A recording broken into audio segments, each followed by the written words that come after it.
like I say, I just wanted to take some time to talk about the final shape because I know the video that I previously made was about echoes and how I was running through that. But I did want to give my thoughts on the final shape, which man, I got into Destiny a few years ago, I believe around Beyond Light is when I got into it, though I've watched videos on a lot of the stuff that I missed, like the Red War, but I was definitely here for the Witch Queen, and I gotta say, that was amazing. So I wanted to talk today about what I think about Final Shape. I think it's great. It's not too great, but it's great enough that I'm definitely going to be doing more of it. There's still a lot I have to do in it. Like, I want to do more overthrows, I want to get more ergo sums, get some nice rolls. Overall, just have a fun time in there. And I want to talk about the story first. The story is pretty stinking amazing. Like,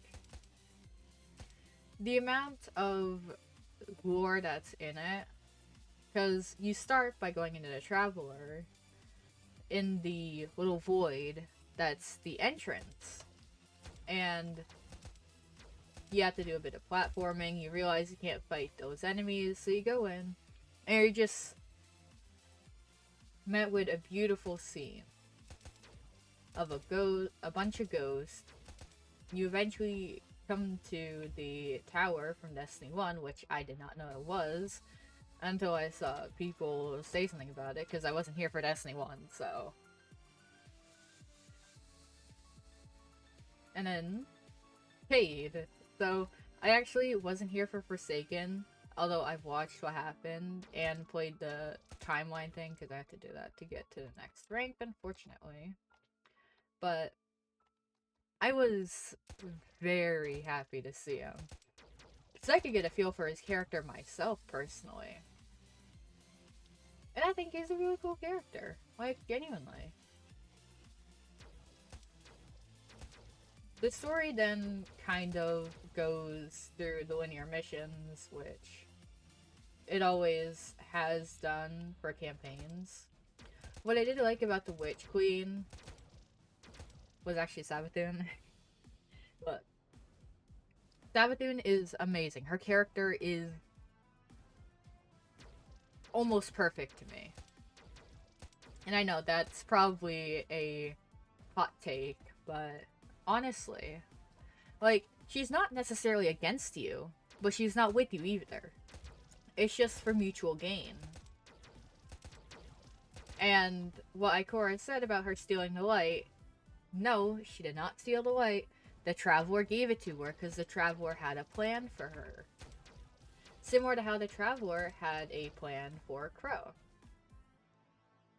Okay, anyways, so beyond that little tangent, the campaigns are really interesting in Final Shape. The one thing that I wasn't happy about was the amount of Tormentors and Disciples, because I'll be honest right now, I barely use my super, which is probably a shocker to you.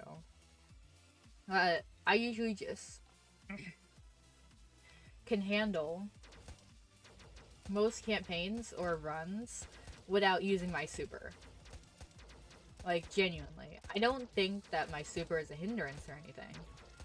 I just sometimes forget to use it, or I just don't use it at all because I don't feel the need to use it.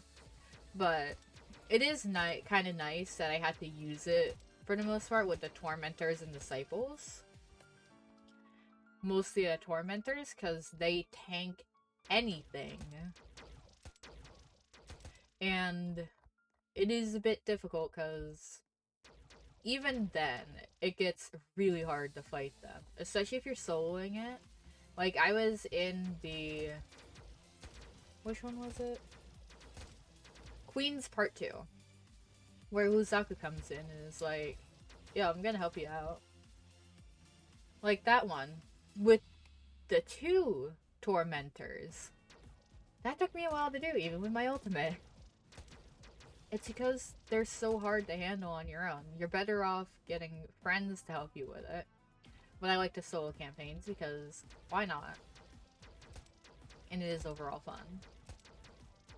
But I genuinely do enjoy the challenge, although the challenge is a bit rough. And so I actually want to talk about Queens Part 1, 2, Hollow, Home. I like that they added those. They're cute little details. Like, I definitely love Queens because you just get Savathun and Mara just having a hissing fest. Just grilling into each other while not being fully aggressive towards each other. Just a fun little commentary on their whole entire relationship and how Savathun sees how she helps. Although I am not happy that she's like, nah, you can deal with it.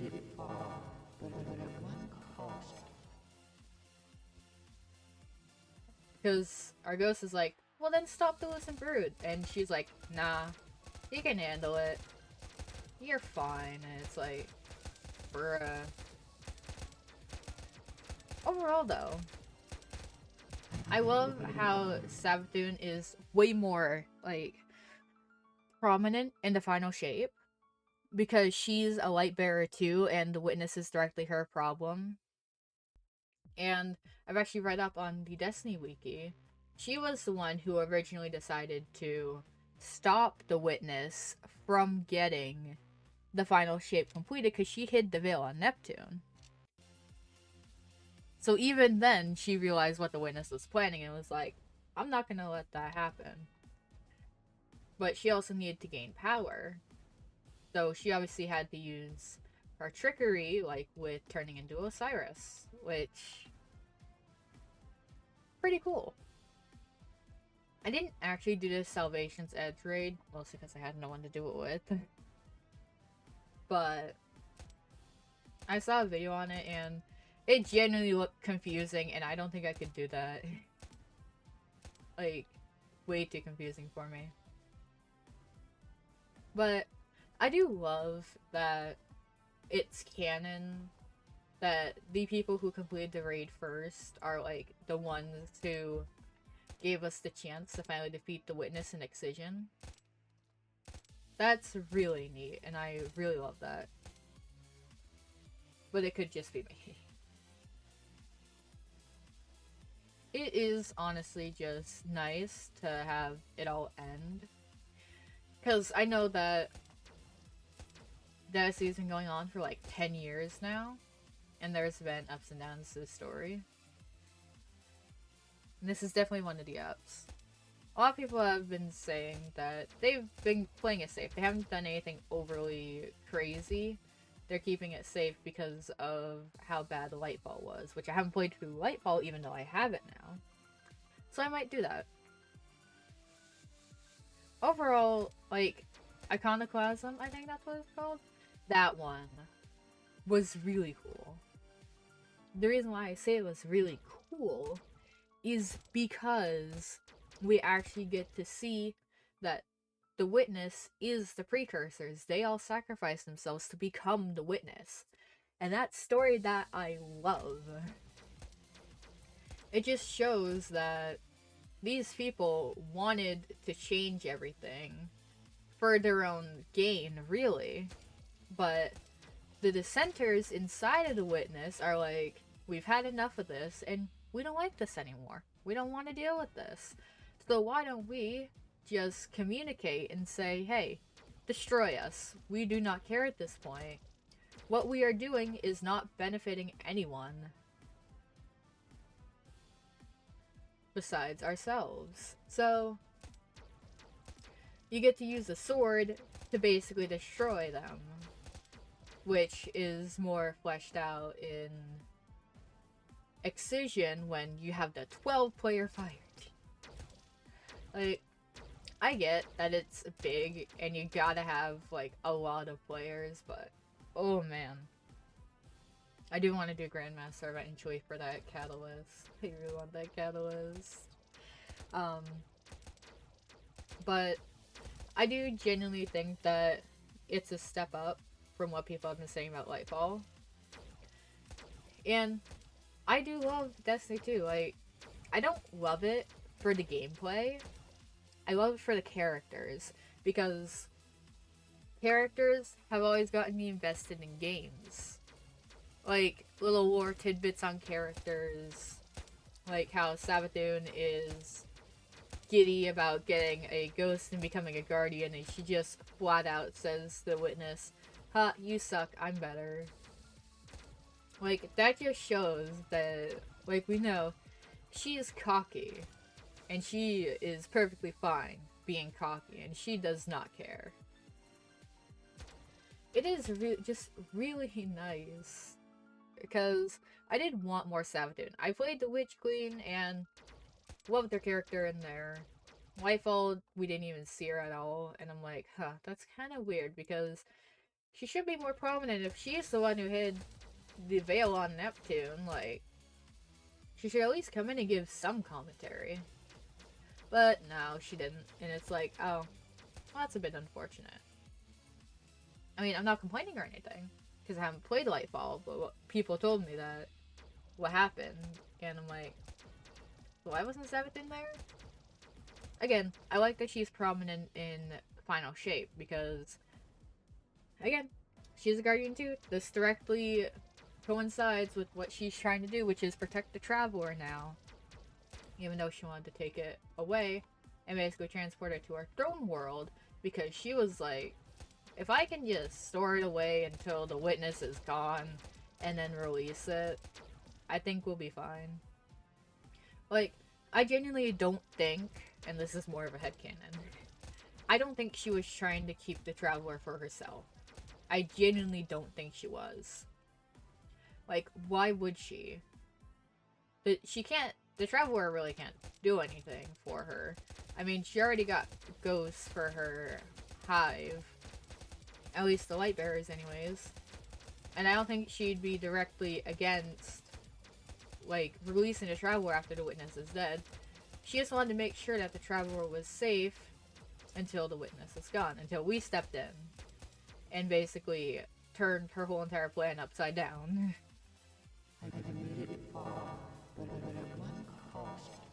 And I'm just genuinely happy we got to see more of her. Now, I want to say that I love Luzaku.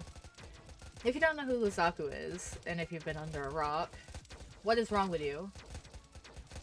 Luzaku is really amazing, because it's one of the only hive that are friendly. Savathun is kinda friendly, but she is also there for her own gain. She only helps us because it's in her best interest. But Luzaku just genuinely wants a better place, and she's contemplating what she was taught with the hive being the sword logic.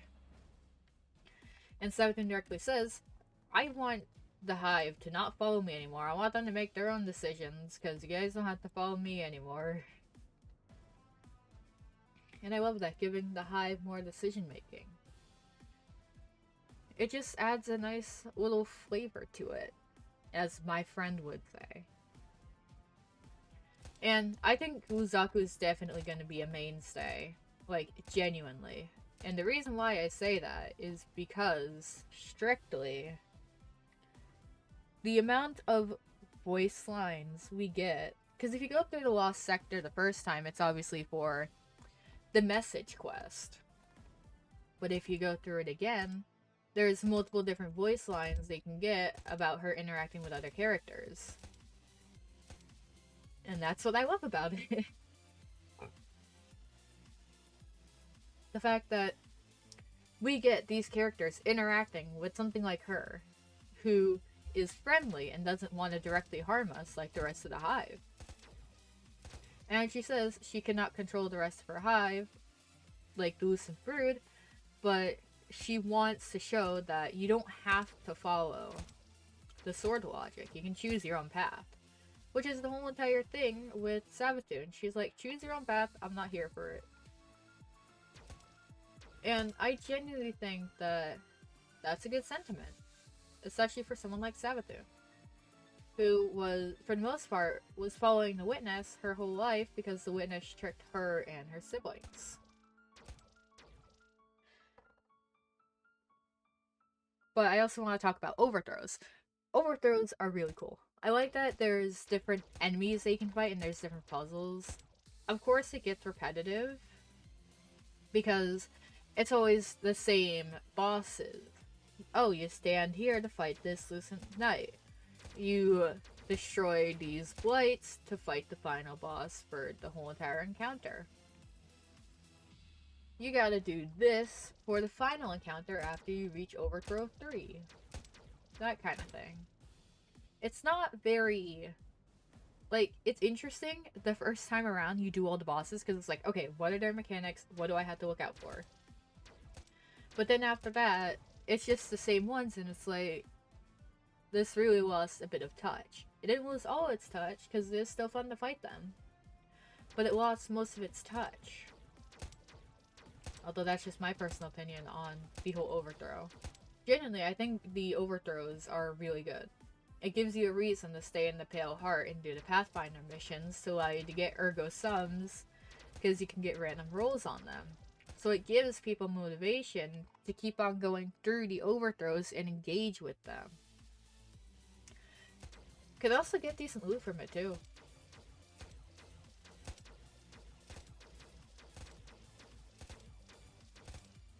Alright, so now that's covered, I want to talk about the Witness. A lot of people aren't very happy with the Witness, but I'm genuinely happy with the Witness in this expansion. Like, I already said that characters, I love character development, I love backstory, and the Witnesses is one of the better ones because the Traveler originally came to their civilization, but it didn't stay and it left, and they're like, oh, well, we don't want it to leave. We want it to stay here forever, so there's definitely human greed there. And greed in general. Because the Traveler was fleeing from the darkness. And that's why it was running. Although later on it stands its ground, which is great. But it doesn't with the precursors. And they all just are like, right, we're gonna become one being and we're gonna hunt this thing down and calcify everything, because if we can't have the Traveler, then no one can have the Traveler. It's like, that's a little bit extreme, don't you think?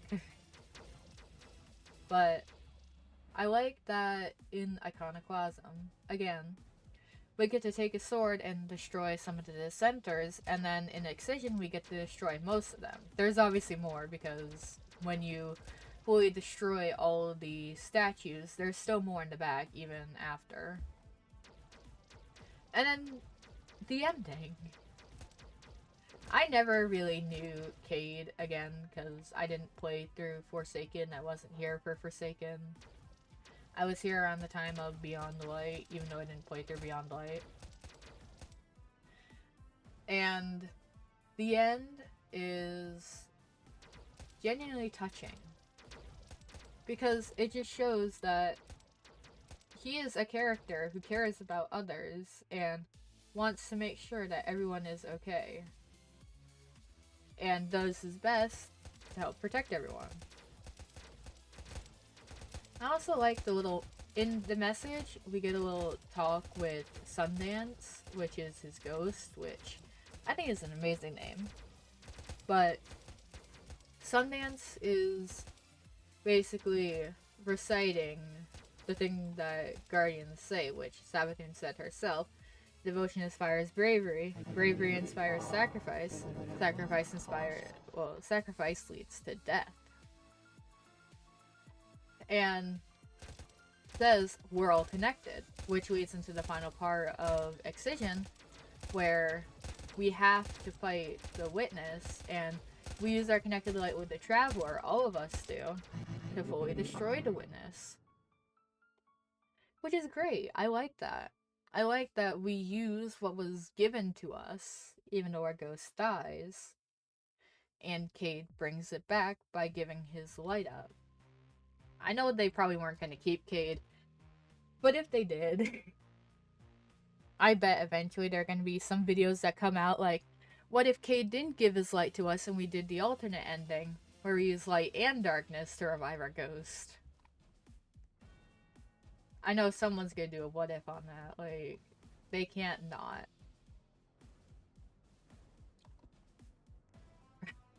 So, I've been talking for 20 minutes. Oh my god. But I do want to talk about more. Well, honestly, I want to talk more about Savathun. I want to gush more about Savathun. In all the overthrows, it's mostly just talks with Savathun herself. One of my favorite ones is when Micah says the traveler regrets giving her the light, and she's a bit confused and doesn't realize until a bit later that Micah's lying to her. Because the traveler wouldn't regret giving her the light, because it directly needs her, and it needed her to help it out. So she knows the traveler needs her. Although it probably did slightly affect her, like, maybe tilted her a bit. I do want to do a little thing, like, but I want to see Zivu first before I do it. But I want to do a little thing after that whole ordeal about her monologuing. I'd love to do something like that, but for that I need Zivu. And we don't have a full image of what Zivu looks like now. Which I think, and here is just a theory. It's a stupid theory, but it's a theory. So, in the current episode, Echoes, we have the conductor who found an echo of the witness's power and is using it to control and change the Vex, and also slightly control Saint. Well, what if in Heresy, which is the one after Revenant, which is the one that's after Echoes, we get Zivu finding an echo of the witness and using its power to improve her hive, like her brood. Because we know people can use it from the conductor, and we know it can change things like the conductor is changing the Vex. So she could change her whole entire brood using the echo of the witness. And you gotta give us a bit of a challenge with her, especially since in Season of the Witch, Eris made her mortal. So giving her a bit of a power boost would be great. But also, it gives contrast. Because we have Savathun fighting for the light now. Not for us. Just the Traveler and the light, although she still has her own personal goals. But it'd be like, it'd kind of be symbolic. She followed the light and chose to follow the light and got rewarded for it, while Zivu followed the darkness. And now look at her. She's mortal. She's weak. She needs the power of an echo. And I think that's what's going to happen. And it's also a bit symbolic, because Savathun's brood changed because of the light that flooded her throne world. And without a throne world, Zivu probably still has her brood, but it's just maybe a bit smaller. And she wants to change it by giving it power. So then we have to defeat her with the power of an echo. And maybe even Savathun gets in there. I think that'd be really great, because it'd be like her talking to Zivu like, "Oh sister, why have you turned to the darkness? Why didn't you just change to the light like me? There's so much more that you could have learned, but you chose to stay there. This is your problem, and I'm here to stop you because you directly oppose my plans," which we don't actually know what her plans are. And I genuinely think that it'd just be a neat contrast. Have Savathun's brood be fighting for the light, while Zivu's fights for the darkness. Since there are only two left, since Oryx is dead. And eventually Zivu will be dead. That's definitely gonna happen. Although it might happen in the next expansion. I know the next expansion is not coming for a while. But I do see that happening in the next expansion. And I'm not against it personally. What I do think is that it'd be way better if it was through Heresy, because Heresy is an interesting name for an episode, don't you think?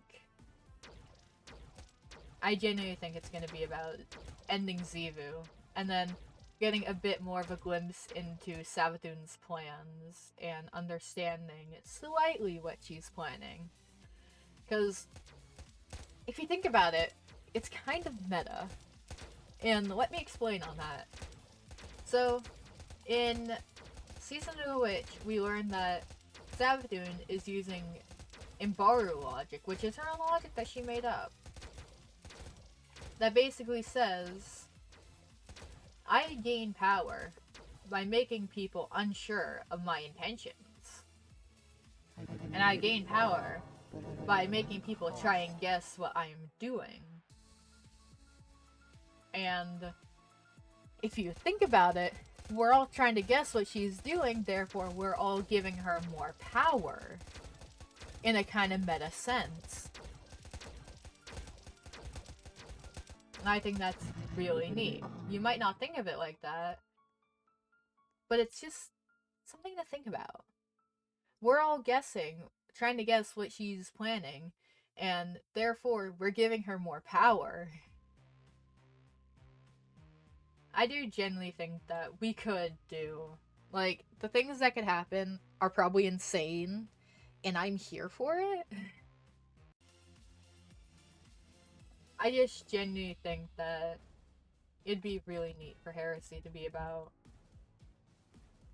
Xivu and Savathun. Like, we don't actually have Savathun interacting with her siblings a lot. My personal... I have a lot of headcanons. You know what, I'll just make a video on headcanons later, because I have a lot of them when it comes to the Hive siblings. Like, genuinely. But I'll just end this video by saying, overall, final shape was pretty good. Some things I liked, some things I didn't like. For the most part, I liked it.